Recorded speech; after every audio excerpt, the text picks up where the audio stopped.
લગભગ ક્ષત્રિય સમાજની 92 લોકોની એક આખી ટીમ છે, સંકલન સમિતિ છે. એમને આવતીકાલે 3 વાગે એ મળવાના છે.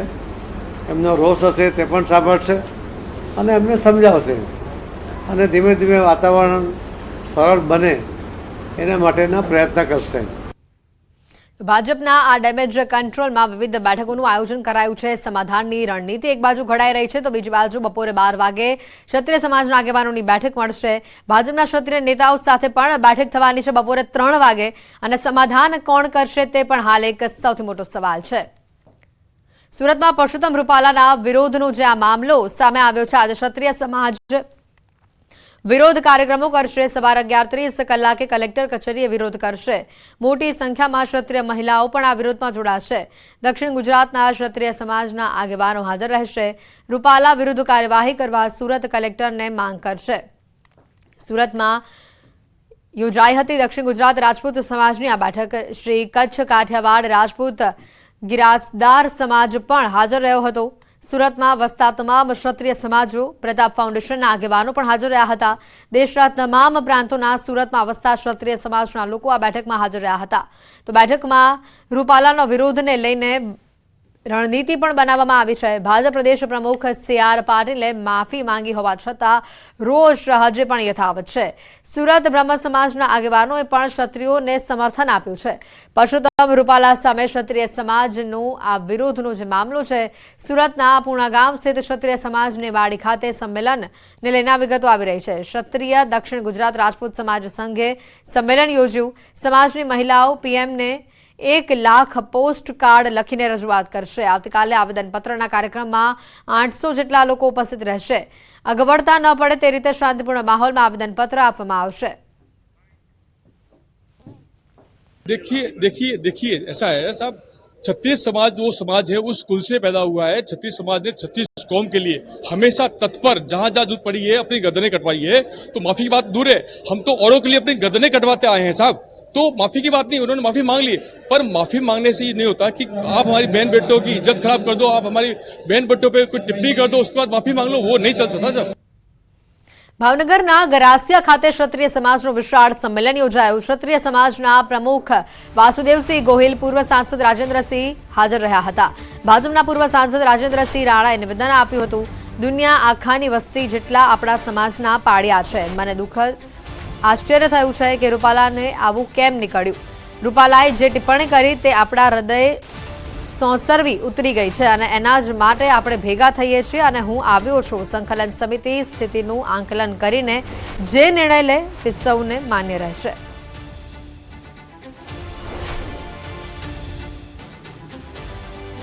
અને હિંમત જો કોઈનામાં હોય તો એ આપણા રાજપૂત સમાજમાં છે અને એમાં આપણા માન, આન, બાન અને શાન સમાન આપણી માતૃશક્તિ અંગે જે એમણે ટિપ્પણી કરી એ આપણા હૃદયમાં સોંસરવી ઉતરી ગયેલી છે અને એટલે આપણે આ આંદોલન અને બાકીની આપણી માંગણીઓ કરીએ છીએ.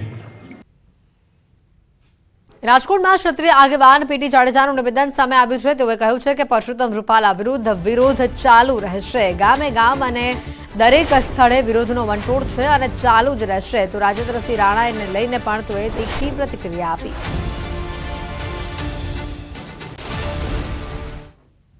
અને અમારી વાત એવી છે કે અમને સમજાવવાની જરૂર નથી, તમે પરસોત્તમભાઈને સમજાવો. સરદાર વલ્લભભાઈ પટેલને 562 રજવાડા એક ઘાએ આપી દીધા, તો પરસોત્તમભાઈ એક ટિકિટ એક ઘાએ ન આપી શકે? એક સ્વાર્થ ખાતર ભાજપને એટલું નુકસાન થશે. કેટલા દિવસથી આંદોલન છે, બેનો શેરીઓ ગલી સુધી આવી ગયા છે અને અમે તો પ્લાનિંગ બધું કરી લીધું. ઘરે ઘરે પત્રિકા, ગામે ગામ બેનર, બરાબર છે. મહાઆંદોલન જે હમણાં સંમેલન થશે રાજકોટમાં થશે, અત્યારે જિલ્લાઓમાં ચાલુ છે, તાલુકામાં ચાલુ છે. કેન્દ્રીય મંત્રી અને રાજકોટ લોકસભા બેઠકના ભાજપ ઉમેદવાર પરસોત્તમ રૂપાલાએ ક્ષત્રિય મહિલાઓ અંગે આપેલા વિવાદાસ્પદ નિવેદનને લઈને ક્ષત્રિય સમાજ આકરા પાણીએ છે. રૂપાલાની ટિકિટ રદ કરવાની માંગ સાથે ક્ષત્રિય સમાજ રાજ્યમાં ઠેર ઠેર વિરોધ કરી રહ્યું છે. ત્યારે ભાવનગરમાં પણ ક્ષત્રિય સમાજના આગેવાનોએ મોટી સંખ્યામાં રેલી યોજી કલેક્ટરને આવેદનપત્ર આપ્યું છે. રૂપાલાની ટિકિટ રદ નહીં થાય તો દેશભરમાં આંદોલન કરવાની સાથે મતદાન બહિષ્કારની પણ ચીમકી ઉચ્ચારી છે.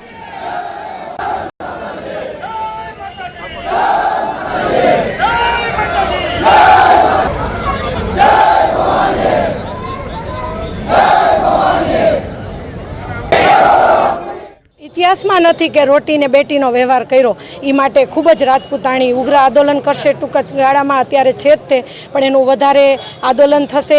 અમારો ક્ષત્રિય સમાજ, અમારો રાજપૂત સમાજ એ એવો સમાજ છે, ખાલી અમારા બેન દીકરીઓ નહીં, બીજા સમાજની બેન દીકરીઓ સામે પણ જો કોઈ આંગળી ચીંધે ને તો એની આંગળી કાપી નાખે, અને કંઈ બોલે, બકવાસ કરે તો એની જીભ કાપી નાખે, એવો અમારો ઇતિહાસ છે. હવે ભાજપને જોવાનું છે કે એને 70% ક્ષત્રિયોના મત જોઈએ છે કે રૂપાલા જોઈએ છે. આ બેમાંથી એક વસ્તુ મળશે એને. બીજી વસ્તુ, અમારી કરણી સેનામાં અમારા રાષ્ટ્રીય અધ્યક્ષ મહિપાલસિંહ મકરાણા સાથે કાલે જ મારે વાત થઈ છે.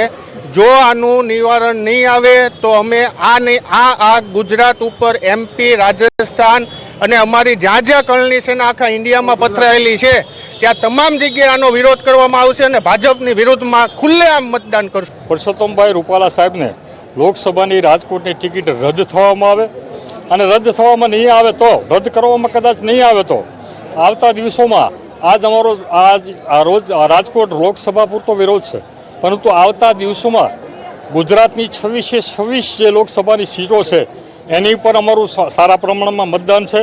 અને એ મતદાન માટે અમે એવું પણ આહવાન કરી શકીએ, અમારી સંકલન સમિતિ નિર્ણય કરે તો મતદાનથી અળગા રહેવું અથવા તો વિરોધમાં મતદાન કરવું. પરસોત્તમ રૂપાલા અને મનસુખ માંડવિયા થયા રાજ્યસભામાંથી રિટાયર્ડ. પીએમની અધ્યક્ષતામાં મળનારી આ બેઠકમાં પરસોત્તમ રૂપાલા અને મનસુખ માંડવિયા રહેશે ઉપસ્થિત. બેઠક બાદ માલુમ પડશે કે બંને મંત્રીઓ પાસે વિભાગો રહેશે કે કેમ. સૂત્રો મુજબ ગુજરાતના રાજકારણમાં લેવાઈ શકે છે આ મહત્વના નિર્ણયો.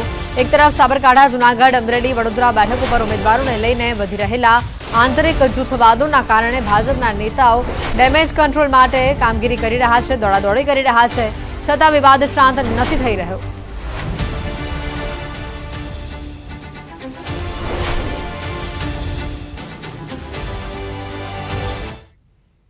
અને હવે વાત મહાસંગ્રામની.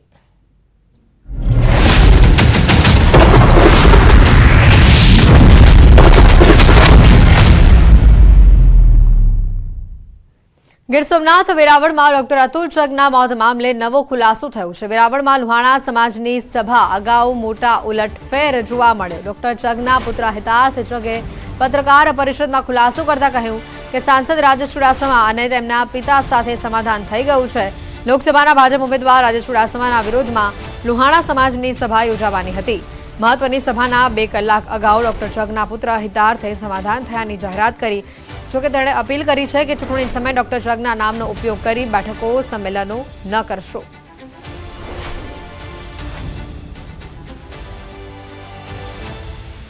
વેરાવળના ડોક્ટર અતુલ ચગના મોત મામલે રાજકારણ યથાવત છે. ચગ પરિવારની અપીલ છતાં રઘુવંશી સમાજમાં રોષ જોવા મળ્યો.